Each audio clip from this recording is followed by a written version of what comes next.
Família Podcast, família Reino Cast, que Deus possa abençoar a sua vida, a sua casa. Estamos aqui, mais um episódio do nosso podcast Reino Cast.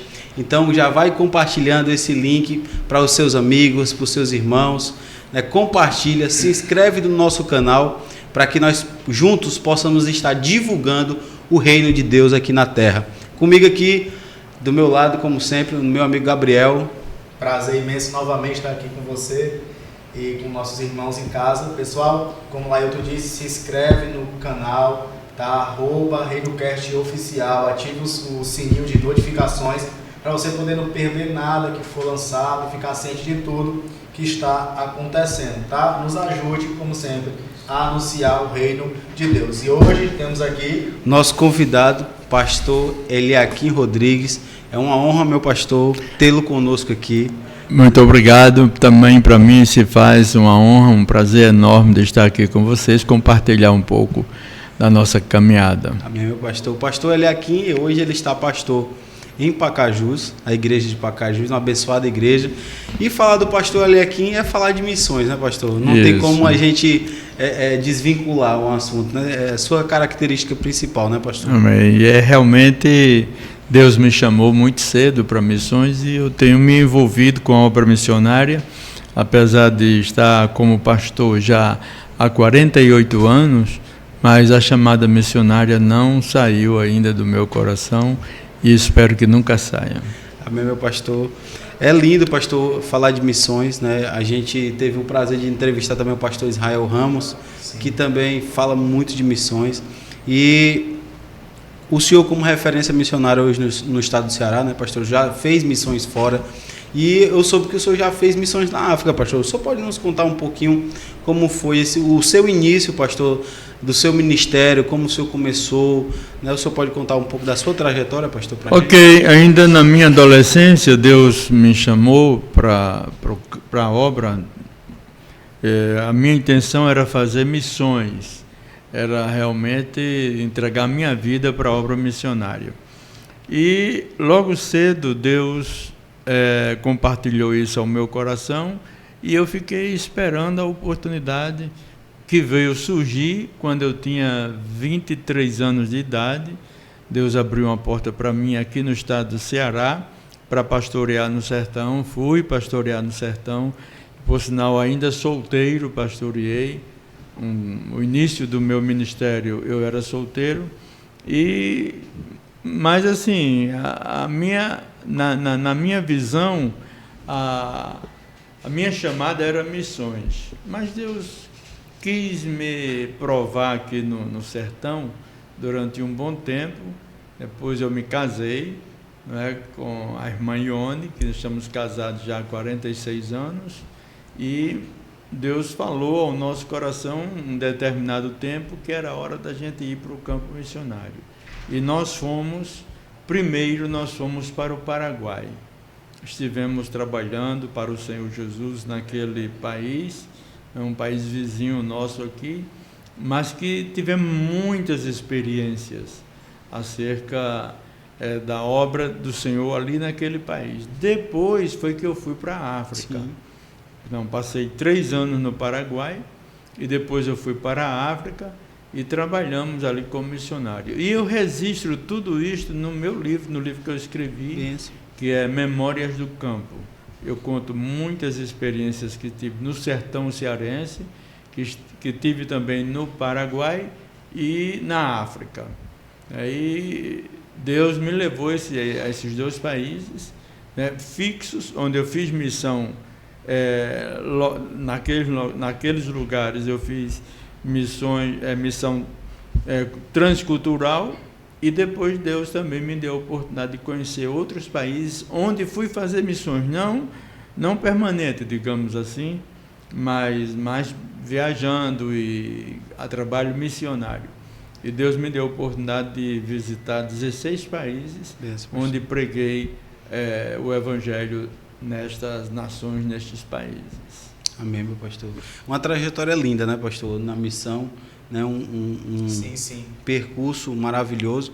Pastor, e qual foi a maior dificuldade né, no campo missionário que o senhor enfrentou, pastor? Não, eu acho assim, dificuldades nós temos em qualquer lugar, né? E no Paraguai, por exemplo, a nossa dificuldade era não poder ter liberdade de ir nas praças pregar o Evangelho. A gente só podia pregar o Evangelho se fosse dentro de 4 paredes, na casa de um irmão e com autorização da prefeitura, que era quem tinha muito poder lá, porque era um período de ditadura. Sim. Então nós tínhamos que andar de acordo com que as normas da ditadura. Então não se podia fazer um culto, nem se reunir com 10, 15 pessoas sem tirar uma autorização. Então isso impedia um pouco o crescimento, mas por outro lado, a gente via o agir de Deus, o operar de Deus nessas dificuldades. Isso foi no Paraguai. E Deus fez milagres extraordinários, que eu não sei se vai dar tempo de contar, alguns que Deus fez lá no Paraguai, e outros também, depois nós fomos para a África, e a África foi realmente um desafio, porque é uma cultura completamente diferente da nossa, o povo tem um costume diferente, pouco evangelizado. Para o país que nós somos, que é São Tomé e Príncipe, era um país pouco evangelizado. Na época que nós chegamos lá, tinha apenas 0,5% da população que era evangélica, ou melhor, que era evangélica, que já tinha ouvido falar de Jesus. Então, é uma coisa irrisória, apesar do país ser um país pequeno, 120 mil habitantes, bem pequeno e menor do que o menor estado que nós temos aqui, nem estado, que era pequeno. O quê? 964 quilômetros quadrados. É pequeno. Então, é um país pequeno, mas o povo com completo desconhecimento da existência de Deus. 0,5% que já tinha sido alcançado. Já tinha sido alcançada, né, pastor? Não que seja e pertencesse à igreja. Sim, só tinha ouvido falar. Já tinha ouvido falar, 0,5%. Mas não professaram a fé. Não professavam a fé.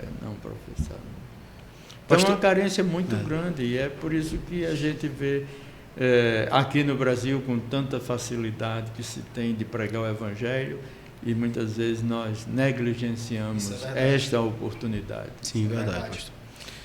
A negligência, às vezes, ela é um embate muito grande, ou na nossa realidade presente. Porque nós vemos relatos, como o senhor nos passou agora, da dificuldade que era e que é em muitos países de fazer a obra do Senhor. Verdade. Que as limitações, como foi o exemplo de Paraguai, a limitação, e na África, essa questão de alcance.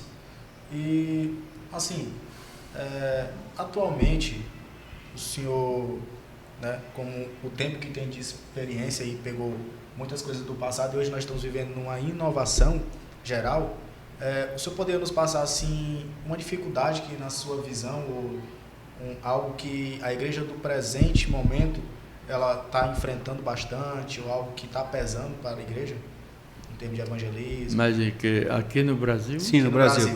Não, eu acho que o maior obstáculo da igreja é a indisposição dos irmãos de não fazerem missão. Muito bom. Não existe dificuldade no Brasil para se pregar o Evangelho. Verdade. Qualquer pessoa pode ir na praça pregar, pode reunir, fazer uma pequena cruzada e tal.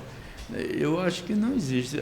A dificuldade está em nós, está na igreja, que não tem a visão realmente da evangelização, da necessidade da evangelização. Eu acho que existe uma negligência muito grande. Você vê quantos grupos que são indiferentes, são diferentes da nossa linha de pensamento de salvação, como testemunho de Jeová. Sim. Quantas vezes você encontra de 2 em 2, andando de casa em casa de rua? E isso era meio-dia em ponto ontem, eu vi 2 pessoas no meio da rua, parando, batendo nas portas, meio-dia em ponto, o sol calcicante. E por que nós não fazemos? Negligência. Verdade, pastor. De fato, a negligência é grande. Né? Então, a grande Não existe outra hoje- dificuldade. Pode ser que daqui a um tempo Sim. nós tenhamos dificuldade. Com esse regime que aí está, Sim. nós vamos ter dificuldade. Mas, no momento, não existe. Não existe obstáculo para se pregar o Evangelho no Brasil. O obstáculo somos nós. Verdade, meu Negligência. pastor. Muito bom esse ponto, viu, pastor? Pastor, o senhor, como um homem missionário que o senhor é, né, o senhor criou uma escola de missões, não é isso, pastor? A escola é chamada SCANF. Pastor, o senhor pode nos contar como foi o início? Nós criamos uma agência missionária. Uma agência missionária, né? A agência missionária se chama Missão Ceifa. Missão Safe. Então, dentro dessa agência missionária, nós temos várias escolas. Temos a SCANF, que ela é dividida em 3, que é a SCANF, que a gente chama SCANF adulto, SCANF ou SCANF Sertão. Aí temos a SCANF Kids e a SCANF Teen. Então, nós temos SCANF para adultos, para jovens e para crianças também nós temos. Então, Olha aí, pastor, que interessante. SCANF Sertão, SCANF Teen, a SCANF Kids. Então, são 3 escolas que nós oferecemos. Benção, pastor. Isso dentro da agência, né? Dentro da agência. missionária. Então, agora mesmo, nós temos outras escolas. Temos a ED, Escola de Discipulado e Evangelismo. Essa escola de discipulado e evangelismo, ela tem a visão, a sua política, tratar o caráter do aluno. O Isso. aluno vai e passa 4 meses internos lá na nossa base. São 4 meses internos. Durante esses 4 meses vai ser tratado o caráter do aluno e também vai ser dado ferramentas para esses alunos que forem fazer a escola, vai ser dado ferramentas a eles para eles poder para evangelizar, Sim, Sim. principalmente com a visão no exterior, transcultural. certo. A escola ED tem essa Essa característica, objetivo, né? essa característica. E também tem a ENIGRE, que é a Escola Nordestina de Implantação de Igrejas. Então, essa escola ENIGRE, ela visa mais a plantação de igrejas no interior Olha aí. do nosso estado ou em outro estado do Nordeste, que é a Escola Nordestina de Implantação de Igrejas. Benção, viu, pastor? Eles ficam 4 meses internos lá na nossa base e 6 meses eles vão para um interior aí, uma cidade qualquer que o pastor convide em equipes e eles ficam 6 meses fazendo o prático. E quando saem, eles deixam uma igreja implantada. Então, são 4 meses de teórica, que é a ENIGRE. A ENIGRE. E a ED também. a ED também. E 6 meses na Na prática. a ENIGRE são 6 meses. São 6 meses ali. Vai para o campo fazer o prático deles. E a ED são 2 meses de prático. Mas esses 2 meses, eles passam em um país fora do nosso.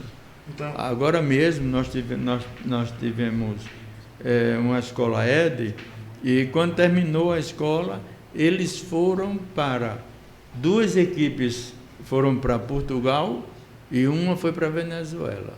Aí terminaram esse prático e voltaram e para suas igrejas ou para a base mesmo, ficar como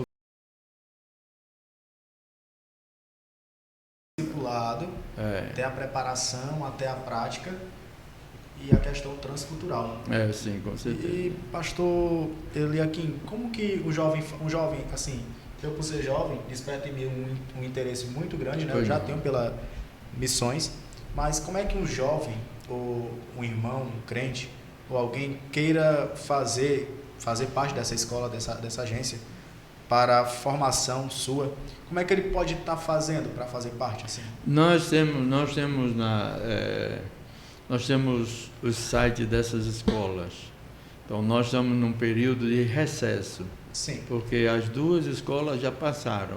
E agora nós estamos nos preparando para a SCANF que vem em janeiro. Nós vamos ter 2 SCANFs. Falando da SCANF, Certo. Sim. a SCANF ela tem a duração de 20 dias. Eu aconselho todo jovem fazer, antes até de fazer a ENIGRE ou de fazer a ED, fazer a SCANF. Porque durante esse período de 20 dias, são 10 dias teórico e 10 dias prático. Esse 10 dias teórico é muito puxado, porque de 6 horas da manhã até 10 horas da noite, atividades, não para. Para refeição e tal, mas assim, para brincar não tem tempo. O negócio é muito sério, vai estudar, vai orar, são 10 dias de batalha espiritual mesmo. Depois desses 10 dias, eles vão para 10 dias do prático. Esses 10 dias eles vão estar no prático, em uma cidade do interior aí, fazendo a obra. E por que SCANF? Escola de Capacitação Missionária de Férias.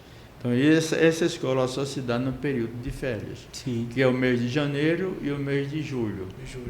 Entendi, pastor. Esse ano, no início do ano de janeiro, nós vamos estar em 2 localidades. Eu lembro bem, sim, nós vamos estar em Jardim, lá no Cariri, e aqui em Barreiras também. Pensa, pastor. Então, um jovem que tem esse interesse, ele pode Só entrar lá No site, né? No site, procurar o Google, né? Busca lá e vai encontrar.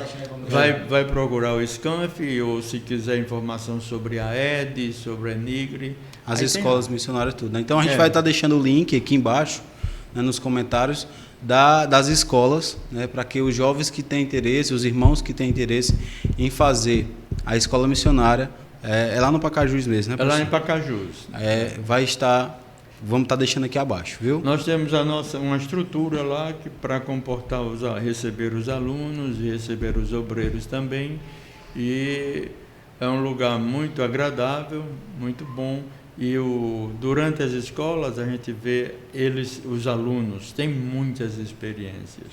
A gente sempre costuma dizer, a vida de uma pessoa que vive na igreja o tempo todo e se acomoda aquilo ali, aí para casa, volta, vai para casa de novo, vem para a igreja e tal. Então, quando ela conhece uma dessas escolas, a vida dela muda. Ela tem uma vida antes da SCANF ou uma vida antes da ED. Eu lembro na primeira ED que eu fiz, que nós fizemos lá em Pacajus, isso há 14 anos, que já existe, 15 anos. Quando fizemos a primeira ED, e depois que eles voltaram do prático, eu fui entrevistar aluno por aluno, para saber as experiências dele. E todos pareciam que tinham combinado a resposta. Olha aí. Impressionante. Todos, quando eu perguntava o que é que você tem a dizer sobre a ED, sobre a sua vida e a ED. Bem, a minha vida antes da ED era uma coisa, agora é outra. Maravilha. Eu tenho outra visão. Eu agora não vou estar na igreja apenas por estar. Eu tenho agora a visão de uma verdadeira vida com Cristo. O que é uma vida com Cristo? Maravilha. Então isso é muito gratificante. Muda de fato, né, a mente. Verdade. Muda de fato, é todo um discipulado. Conhecimento ele traz, né, pastor? Então nós temos nas redes sociais as nossas páginas, né? Sim. Aí é só entrar e quando estamos nos aproximando de um período, aí são colocadas todas as informações. Editais, né? Os valores, né, pastor? Tudo certinho, tudo tem lá. A gente vai estar deixando o link aqui para você estar acessando e conhecendo mais sobre as escolas missionárias que o nosso pastor Eliakim tem lá em Pacajus. Pastor, nos conte um pouco de como foi para o senhor, porque eu já ouvi o senhor falando algumas vezes que o senhor adoeceu no campo missionário, né? Bom, na África, Paraguai foi mais tranquilo. Mesmo assim, no Paraguai ainda cheguei a ter uma pneumonia muito grave, muito aguda, mas Deus me curou, me deu vitória. Mas na África não foi fácil, porque o país não tinha assim, como dizer, um investimento na área de saúde. Sim. Né? Então era muito, muito precária a saúde lá. né? Se adoecesse, era pedir a misericórdia de Deus, porque não tinha remédio no país. E eu contraí muitas vezes lá a malária. Eu tive aproximadamente 26 vezes malária. Meu Deus. Fiquei fraco, fiquei muito debilitado. E por esta razão eu precisei voltar para o Brasil, para um tratamento médico, com o desejo muito grande de continuar na obra, mas não foi possível por causa de saúde, né? Sim. Eu me tratei, toda vez que eu contraí, porque não existe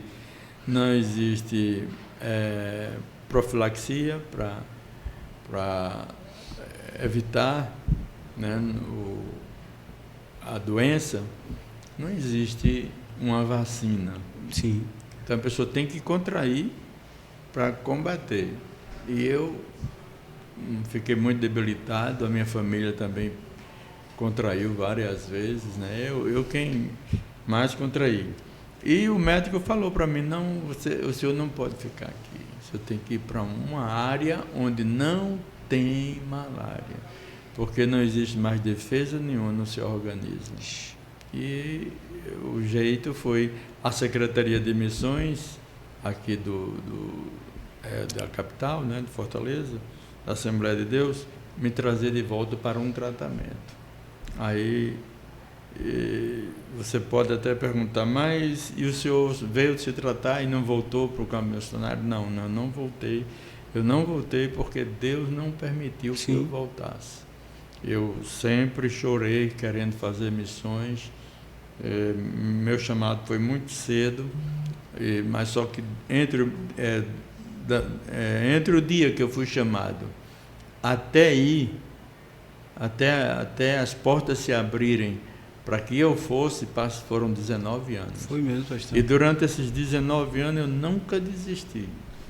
Apesar de estar pastoreando no sertão, que eu pastoreei antes de ir para o campo missionário, sim, eu fui pastor Martinópolis, foi minha primeira igreja, eu ainda solteiro. Fui pastor no Crato, e do Crato eu fui pastor no Cedro, próximo a Iguatu. Aí do Cedro eu fui transferido para Iguatu. Iguatu é uma igreja grande, uma igreja, na época era uma das maiores igrejas do estado do Ceará. Hoje não, hoje já tem, sim, igrejas grandes tanto quanto ela. Mas na época do interior era uma das maiores igrejas. Sim. E eu pastoreando aquela igreja, né? Quando eu estava bem, que eu tinha inaugurado o templo, que eu tinha feito um bocado de coisa, aí foi a hora que Deus me tirou para o Paraguai. Eu tive de deixar, as pessoas teve até pastores que me chamaram de louco, por eu estar deixando uma igreja como a de Iguatu, que era uma igreja grande, desejada por todos, para ir para o campo missionário. Um ligou para mim de madrugada, ele você perdeu o juízo? Eu digo, não, porque você está deixando a igreja de Iguatu, rapaz, para ir para o campo, para ir para missões, fazer missões no Paraguai, rapaz, você está doido? Eu digo, não estou doido não, eu estou aproveitando a oportunidade que Deus me deu. E se isso é loucura, eu quero estar louco. Eu fui, Deus me abençoou muito, muito lá no Paraguai. Mas assim, o meu chamado era África, eu queria ir para a África, Então, Deus abriu as portas, eu fui para a África. Difícil mas assim, que a gente sente a proteção de Deus, sente o amparo de Deus, sente o amor de Deus. Deus coloca um amor tão grande no nosso coração pelas pessoas que as dificuldades somem, desaparecem. E você tem prazer em estar ali fazendo a obra do Senhor. Você pregar para uma pessoa que nunca ouviu falar de Jesus, essa pessoa chegar assim para você e dizer assim, olha, eu vim aqui porque me disseram que o senhor fala de um tal de Jesus, e que esse tal Jesus é quem salva. Eu quero ouvir falar desse Jesus. E você abrir o seu coração para explanar a palavra de Deus para essas pessoas, não tem preço não. A sensação não tem preço, é uma sensação muito grande. uma experiência que eu gosto muito de contar é que a minha menina, na época, ela tinha acho que 12 anos, por aí assim, a mais velha, e ela chegou para mim e disse: pai, eu queria abrir aqui na nossa casa uma escolinha. De que tipo de escolinha? Não, seria uma escolinha assim para adolescente, para criança, porque eu queria ensinar a palavra de Deus para essas pessoas. Posso? Eu digo: pode sim, minha filha.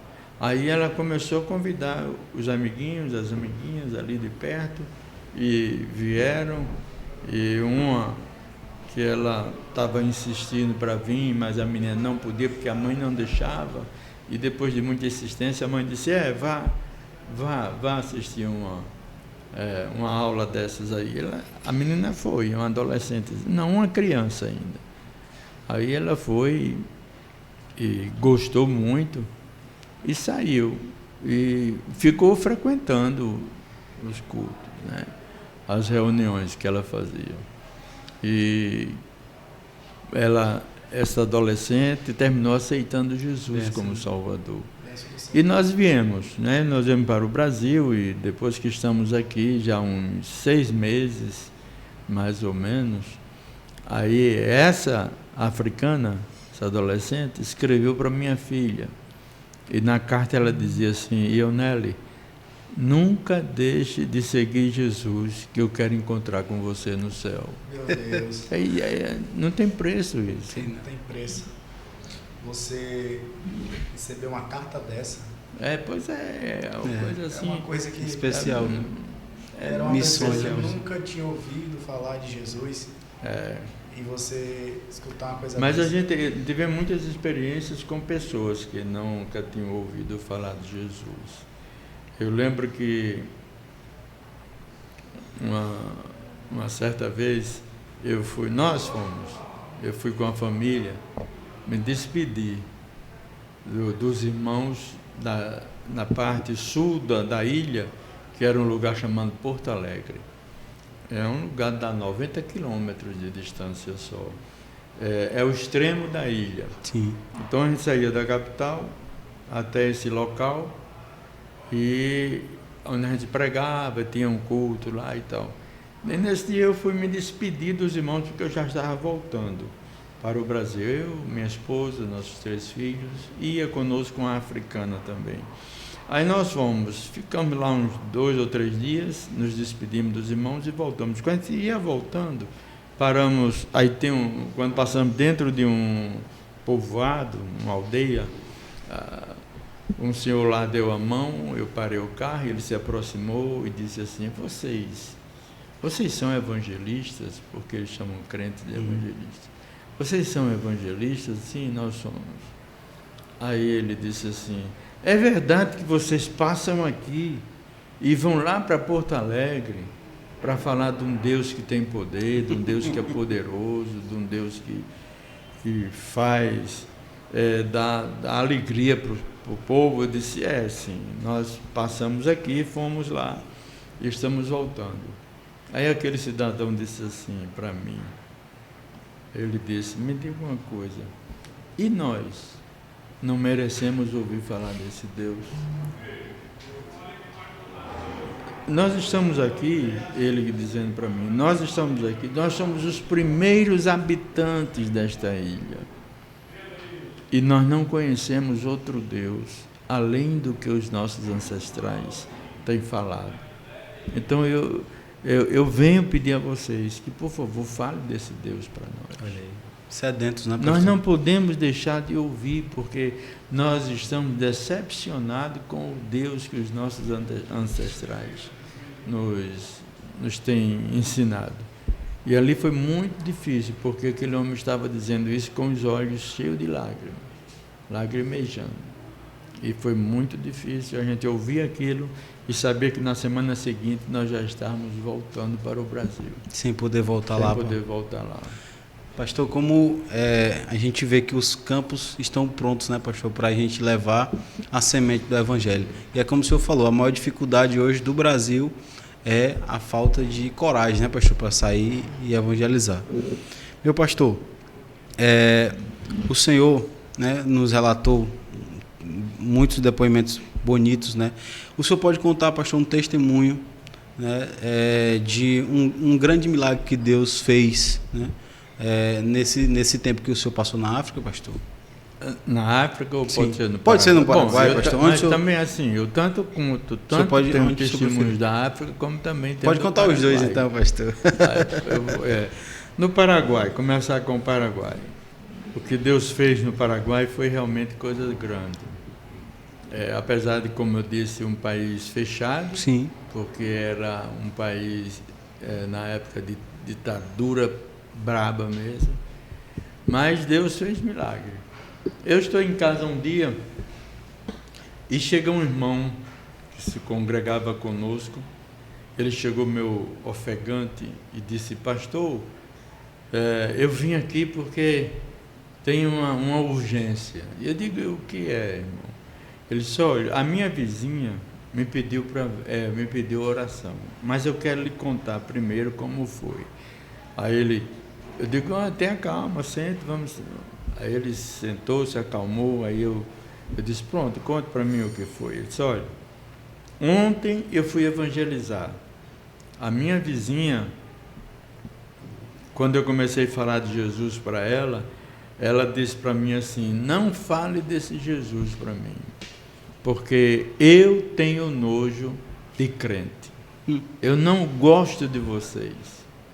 E não gosto de ouvir a maneira como vocês falam desse Jesus de vocês. Então, se quiser ser meu vizinho, não fale de Jesus para mim.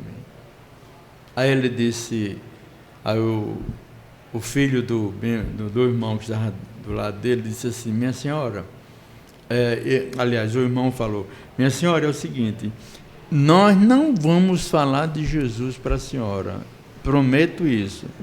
Não falo mais de Jesus para a senhora. Só que tem uma coisa, uma última palavra e eu vou embora. Jesus salva, cura e batiza com o Espírito Santo e prepara o crente e leva para o céu. Só isso. Aí saiu. Aí, pastor, hoje a mulher foi lá em casa. Foi me chamar para que ela chegou lá questionando: o senhor não disse que o seu Jesus cura? Ele disse: cura. Ele disse: pois então eu quero que o senhor vá orar por mim. Aí ele disse: mas por quê? A senhora ontem estava nos praguejando e hoje quer que a gente vá orar. Ele disse: não, porque eu vou me operar pela 14ª vez. E eu já não aguento mais hospital. Mas eu tenho que me operar porque eu tenho um rim que está podre, não presta mais. Um pulmão. Aí ele disse: não, mas a senhora... Aí ela disse: não, mas que eu não aguento mais, então eu preciso que vocês orem por mim. Aí ele disse: tá certo, eu vou chamar meu pastor. Aí foi quando ele me chamou. Sim. Nós fomos lá, oramos por ela.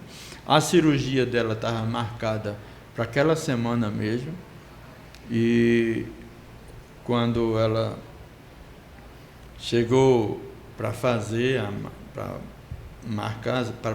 para ser cirurgiada, o filho do irmão que foi me dar a notícia disse assim: olha, a senhora faz o seguinte, não faça a sua cirurgia sem antes fazer novos exames, porque Jesus lhe curou. Ela disse: tá bom. Aí ela foi para o hospital. Quando chegou no hospital, o médico animado, que eram conhecidos: vamos lá, Elida, vamos fazer sua cirurgia e tal, vá lá para a sala, pode se preparar e tal. Ela disse: doutor, eu não quero fazer a cirurgia sem que antes o senhor não mande fazer novos exames. Ela disse: para que, Elida? Olha aqui teus exames, como é que estão? Teu pulmão não presta mais para nada. Então tem que tirar. Você vai ter que aceitar isso. Ela disse: não, mas eu não posso fazer a cirurgia sem que antes o senhor me passe novos exames. Mas por quê? Porque uns pastores oraram por mim e me disseram que Jesus me curou. E eu estou crendo. Aí o médico disse: isso é conversa de crente, conversa de evangélico. Mas já que você quer, passou, Ela foi e fez. Quando ela trouxe o resultado, que o médico parou, olhou o resultado e comparou com os antigos, e disse: não, isso aqui não é seu, não. Esse aqui não é seu. Ela disse: mas doutor. Não, eu não acredito. Vai e faça novos exames lá. Ela foi lá e fez e trouxe e deu negativo, né? O pulmão dela estava normal. Aí ele disse: Hélida, eu não acredito em milagre, não acredito, mas aconteceu alguma coisa que está tudo normal aqui, normal, você não precisa se operar. Aí ela saiu de lá e foi para a casa da irmã dela, que morava na capital. Ela estava na capital, mas ela foi na casa da irmã, e quando chegou lá, a irmã disse: Hélida, você aqui, não era para você estar cirurgiada? Ela disse: era, mas acontece que uns pastores foram lá em casa, oraram por mim, disseram que Jesus me ia curar, e Jesus me curou. Eu não tenho nada, o médico me mandou para casa, me deu alta, disse que eu não tinha nada, pudesse voltar para casa. E eu voltei. Aí ela disse, a irmã dela, da irmã que foi curada, disse: onde é que moram esses pastores para virem orar por mim? E eles moram lá na cidade que eu moro, bem pertinho. Pois então vai chamá-los para orarem por mim. Só que essa mulher, a doença dela era que ela era paralítica, numa cadeira de rodas. Aí o irmão chegou lá, o mesmo irmão chegou lá e: pastor, agora a Nha Hélida, chama Nha Hélida, a Nha Hélida disse que era para a gente ir lá orar pela irmã dela, que está doente já há muito tempo e precisamos ir lá. Digo: vamos. Aí nós marcamos e fomos. Quando chegamos lá, a casa estava lotada. E eu disse: Jesus, eu não tirei licença da prefeitura para fazer o culto aqui, fazer algum movimento, porque era o seguinte: se eles pegassem um estrangeiro reunido com 10, 15 pessoas, eles deportavam. Entendi. Eu digo: Jesus, eu não... Mas aí eu me apresentei para a dona da casa, disse quem eu era e tal, aí que estava ali a convite, se eu podia fazer uma oração, ela disse que sim, podia cantar um hino, pode, posso ler a Bíblia, pode. Então fiz o culto. Quando terminou o culto, eu disse para ela assim: olha, senhora, nós não somos curandeiros. Eu não sou curandeiro, eu estou aqui como crente. Creio que Jesus pode fazer, então quem faz é Ele, eu não faço. Nós não fazemos. Então, oramos. Eu disse: eu tenho certeza que Jesus vai lhe curar. Tenho certeza que Jesus vai lhe curar. Aí oramos por ela uma vez, nada. Oramos 2 vezes, nada. Meu Deus. Oramos a 3ª vez e a mulher continuava lá sentadinha, sem sair do lugar. Eu digo: Jesus, e agora? Ele disse: minha senhora, é o seguinte, Jesus cura quando Ele quer curar. Ele não quis curar a senhora agora, mas com certeza Ele vai lhe curar. Aí saímos, fomos para casa, e quando no caminho a gente estava triste porque a gente queria ver Jesus curar, mas Jesus não curou. Aí quando foi no outro dia, o filho dela, que era general do exército, general do exército paraguaio, ele está no gabinete dele, sendo assistido por um tenente, né? Aí ele disse: tenente, está na hora do almoço, eu vou almoçar na casa da minha mãe, o senhor fica aí, quando eu chegar o senhor vai. Está certo. Aí o general foi almoçar. Quando ele chegou lá na casa da mãe, que ele sentou ao lado da mãe, a mãe sentada numa cadeira de rodas, e ele sentou do lado dela. E começaram a conversar. Aí ela disse: nessa altura o telefone toca. Quando o telefone toca, o neto corre. vai atender o telefone e grita de lá: abuela, é para você, vovó, é para você. Aí, quando ele grita de lá, a avó é para você, a mulher que era paralítica levanta e sai andando. Meu Deus. Na frente do filho. Aí o filho diz: mamãe, a senhora está andando. Aí a mocinha que trabalhava lá disse: meu general, vieram os pastores ontem orar pela sua mãe e disseram que sua mãe, que Jesus ia curar sua mãe. E Jesus curou a sua mãe. Meu Deus. Aí quando o general, você vê, Jesus não fez na nossa frente. Verdade. Jesus não curou naquela hora, mas deixou para curar na frente do filho, que era general do exército. E entrar na casa de um general do exército, ninguém entrava. A mãe de um general. E lá no gabinete do general, quem era que ia pregar para um general? Verdade, pastor. Ditadura total. Não ia. Então Deus sabe trabalhar. Deus nos levou através de um milagre, que foi da senhora Hélida, e agora estava completando, fazendo outro milagre na frente do general. Aí o general corre para o quartel. Quando chega lá no quartel, pergunta ao tenente: tenente, o nome do tenente era Amado de Jesus, eu nunca esqueci esse nome, Amado de Jesus. Amado de Jesus. Aí ele disse: tenente Amado, você sabe que a minha mãe está boa? Minha mãe está andando? Ele disse: não, meu general, eu estive na sua casa agora, recentemente, e sua mãe estava numa cadeira de rodas. Não, mas ela está andando. Ele disse: mas fizeram alguma cirurgia? Não, não é cirurgia não. Foram uns pastores que foram lá e disseram que Jesus ia curar minha mãe, e Jesus curou. Na minha frente, eu vi ela andando, na minha frente. Aí o tenente disse: meu general, onde é que moram esses pastores? Meu Deus. Para virem orar pela minha mãe, que é doente também. Olha aí, meu pastor. Então Deus fez muitas maravilhas. Começou com um milagre, né, pastor? Uma evangelização. Depois foi assim uma sequência de milagres que Deus fez.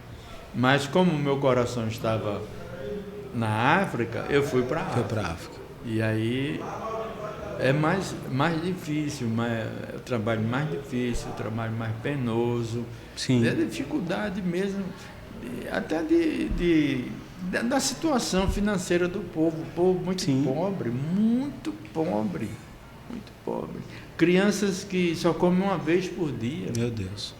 Criança e adultos que só comem uma vez por dia. Eu cheguei 5 horas da tarde na casa, estava fazendo trabalho de evangelismo, cheguei na casa de uma pessoa lá e tinha 3 crianças, aliás 4 crianças, ao redor de um caldeirão. Isso era 4 para as 5 horas da tarde. Eu brinquei com elas: vocês já estão jantando? Está tão cedo? E ela olhou para mim assim, a mais velha olhou para mim e disse: não, meu pai, não, pastor. Isso aqui é nosso café da manhã, Meu Deus. nosso almoço e nossa janta. Então era... É escasso, né? É escasso, meu pastor. Pastor, estamos honrados com a sua presença. Não queremos tomar mais o seu tempo. A sua agenda é muito corrida, pastor. A gente queria fazer uns agradecimentos aos nossos patrocinadores, né, que estão nos ajudando aqui com esse momento, que é a MAB Turismo. Então, se você quer viajar, se você tem uma programação de uma viagem, quer fazer a sua programação, sua viagem com segurança e confiança, procure a MAB Turismo. Ela tem proporcionado viagens maravilhosas, né? Então, procure a MAB.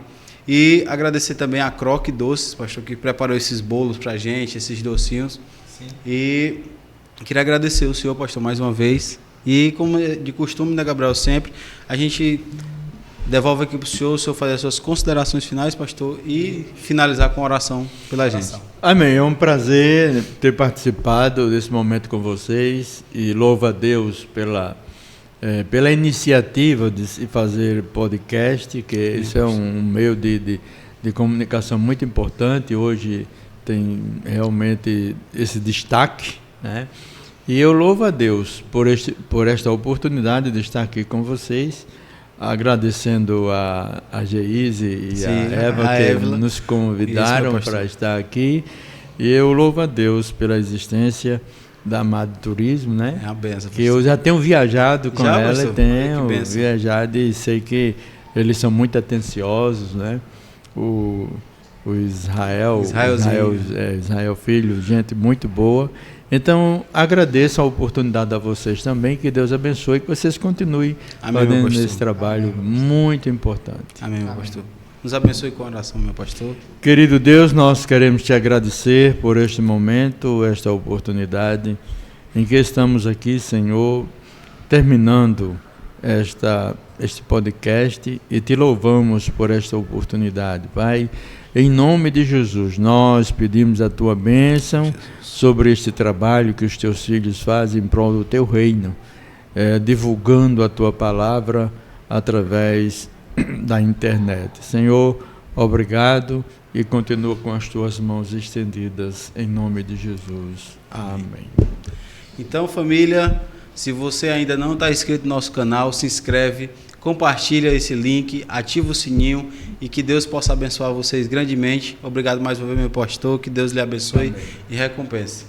É isso aí, pessoal, família Reino Cast, chegamos ao final de mais um podcast abençoado. Como o Lailton disse, se inscreva no nosso canal, ative o sininho de notificações, vai na nossa página no Instagram, @ReinoCastOficial, segue lá, tá bom? E fique por dentro de tudo que acontece no Reino Cast.